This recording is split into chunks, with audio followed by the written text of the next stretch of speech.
Hey everyone, welcome to the channel. If you enjoy the content and want to stay updated with the latest videos, make sure you hit that subscribe button. Big news is coming out of the Toronto Blue Jays camp today as the team continues making roster moves ahead of opening day. One move in particular has caught people off guard, and together with some fresh reports about the opening day roster, the front office now finds itself facing a genuinely tough decision. We'll break all of that down, plus share some thoughts from Kevin Gausman and others on how they're feeling heading into the regular season. And we'll also touch on a prospect game yesterday that had some truly jaw-dropping moments, so make sure you stick around until the end.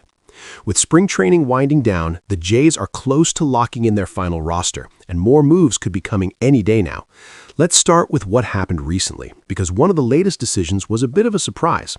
Lazarus Estrada was optioned to the Buffalo roster, which was somewhat expected. However, Connor Seabold has been released and is now a free agent. For those who've been following along, Seabold was someone who had been turning heads during spring training. His numbers weren't eye-catching, but his fastball showed a noticeable uptick in velocity, and there was genuine buzz around his chances of cracking the roster. His release wasn't something most fans saw coming, especially given the team's stated desire to build bullpen depth, particularly with arms capable of eating multiple innings. Losing him means the Jays now have additional spots to fill and decisions to make. On the position player side, David Schneider remains in the mix, and most indicators suggest he'll make the team. But the bigger question right now centers on the bullpen. With Seabold gone, the names most likely to compete for that final relief spot include Chase Lee, Adam Macko, Yinel Rodriguez, Angel Bastardo, and Spencer Miles. The possibility of adding someone from outside the organization hasn't been ruled out. Among those candidates, Chase Lee stands out. In spring training this year, he's been sharp across 6 1/3 innings, no runs allowed, and 4 strikeouts. He's 27 years old and clearly been on the organization's radar for a while. The fact that Seabold was released while Lee remains suggests the front office prefers him. A recent report also noted that with the rotation needing some flexibility, the team will likely carry someone capable of going 5 or more outs, and Lee fits that profile. Angel Bastardo has also looked impressive this spring, so there's a real decision to be made between those two for what could be 2 open spots. As for that rotation, it's now been announced. Kevin Gausman, Dylan Cease, Eric Lauer, Cody Ponce, and Max Scherzer will take the ball to start the season. Lauer appears set to go in the opening series against the Athletics, with Ponce and Scherzer lined up against the Colorado Rockies shortly after. The regular season is genuinely just around the corner, which feels surreal given how deep last season ran.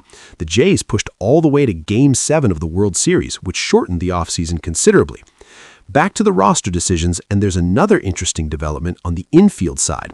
Carlos Mendoza, who joined the organization on a minor league deal this winter, has made a strong impression in camp, posting a near .400 on-base percentage in the Tigers' upper minor league system. His strong showing, along with the play of Josh Kasevich, who has since been sent down, reportedly gives Toronto enough infield depth that they may consider DFAing Leo Jimenez, who is out of options. Jimenez struggled to hit at the major league level last season and dealt with injuries. And while his defense has its merits, the team may prioritize versatility. David Schneider is expected to remain on the roster, and Mendoza is a name worth watching as the final spots are filled in. On the prospect front, there was plenty to get excited about. JoJo Parker made his professional debut and looked the part immediately, recording a hit at 110 miles per hour off the bat. Parker, the team's first-round pick from a couple of years ago, following a rough 74-win season, has clearly put in serious work since college and projects as an exciting piece of the organization's future. The Jays farm system, while still a work in progress, is trending upward.